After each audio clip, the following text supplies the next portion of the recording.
Everyone, welcome back to the next video. In this video I will show you how to display the SiriTipView as well as the app shortcut view for app shortcut using AppIntent for a Flutter iOS application.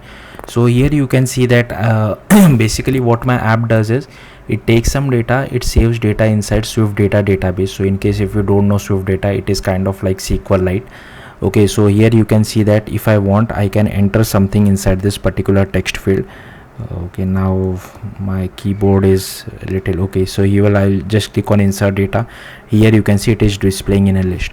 Now you can also add this data using app shortcuts or Siri shortcuts, but this for that I have already made a video.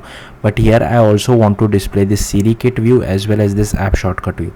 So if I click on this SiriKit view, nothing really happens, but it tells the user that you can open a Siri and tell it log data to a Flutter app shortcut view. Now given that I'm on a simulator, the Siri is a little bit finicky. Sometimes it works, sometimes it doesn't, but let me try it once. If it doesn't, you can try it on your real device. It will work fine on your real device. So I'll just click on Siri, log data to Flutter app shortcut view.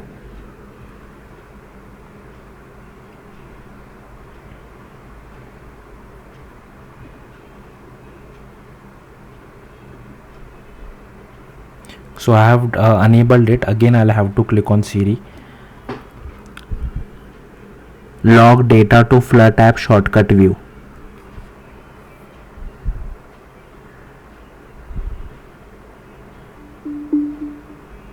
What's the task name? Get early in the morning.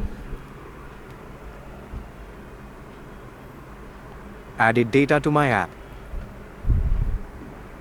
Okay, so I have closed Siri, it has added the data, but now if I click on read data, here you can see, okay, I said get early in the morning, it is saying play in the morning. But hopefully you got the point. You can also add data using the Flutter app shortcut view shortcut. So if I click on it, it will open the shortcuts app for me, and inside that here you can see, okay, here you can see it is giving me my shortcut, and I can just click on it and it will ask me for an input to enter my shortcut. I'll just say wake up. Okay, I'll click on done and it has added the data. Now again I can go back to my app. I can click on read data.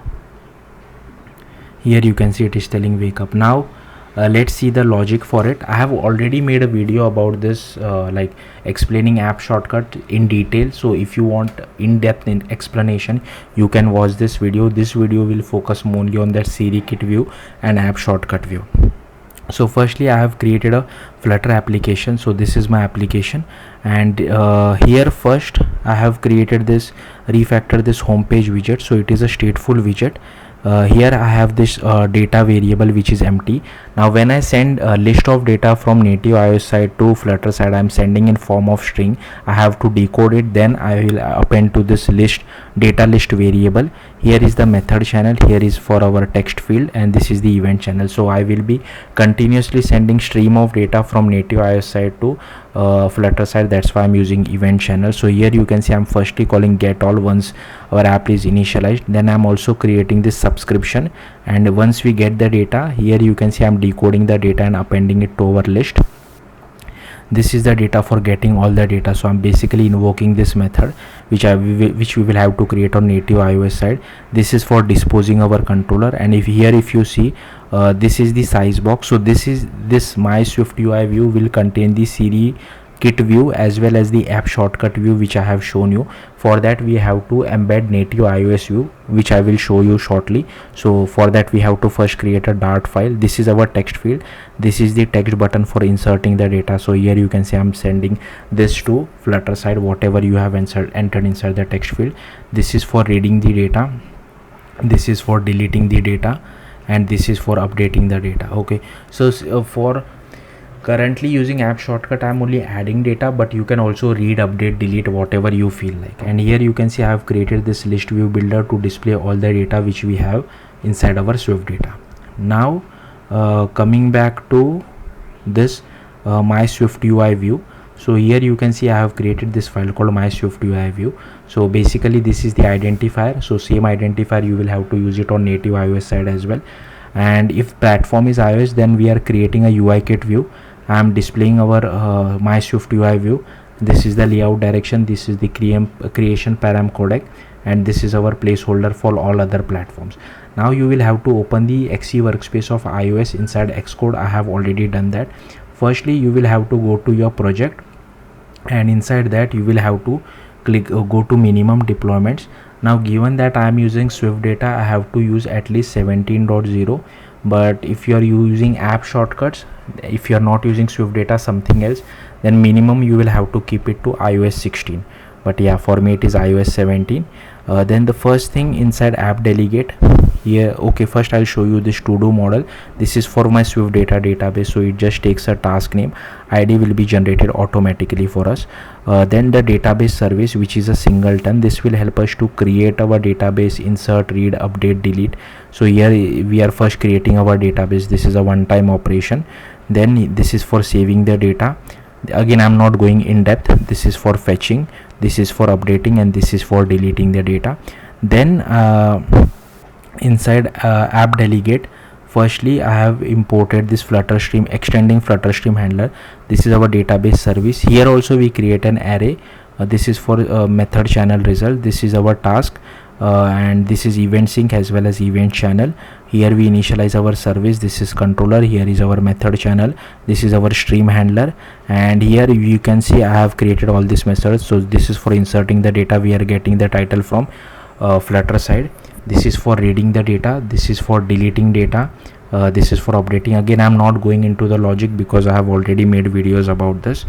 And this is actually our Swift UI view for displaying SiriTipView as well as app shortcut view. So same identifier I'm using on native iOS side, which we have used it on the Flutter side. Then this is for fetching the data. So okay, this is here we are listening for data, so we can initialize and deinitialize our event sync for sending stream of data. Next, to create app shortcuts, basically I have created this particular file first, add task shortcut intent. So this is the thing which takes a parameter, and here you can see we are adding we are saving it to our Swift data database with the help of this particular singleton. Now for Siri shortcut, again same thing, we are basically initialize this add task shortcut intent which we just created. These are my phrases, change it to whatever you feel like, and I think the first phrase whatever you have get displayed inside your SiriTipView, so be careful with that.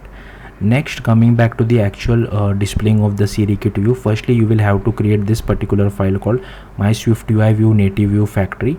This is boilerplate code which you have to write every time you want to embed a native iOS view inside your Flutter application. So just copy paste it. Important thing to note is here I have another Swift file called my Swift UI view native view. So I have created this Swift file as well. It will contain the actual logic.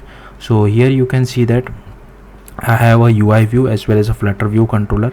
I initialize our UI view, initialize our Flutter view controller as well. Here we are returning our parent view because we are extending Flutter platform view. Here we create the native view. So this is how you embed Swift UI view inside your UIKit application. So again, this is boilerplate code, and this is our Swift UI view which I will show you shortly. But this is boilerplate code for embedding Swift UI view inside your UIKit application. Then create another file called Swift UI view. So this actually contains this SiriTipView, okay, as well as this shortcut links. So this will actually point the app to the app shortcuts when you click on it, and this is the SiriTipView which you saw at the inside our application. So here I have just created one variable just to show and hide our SiriTipView.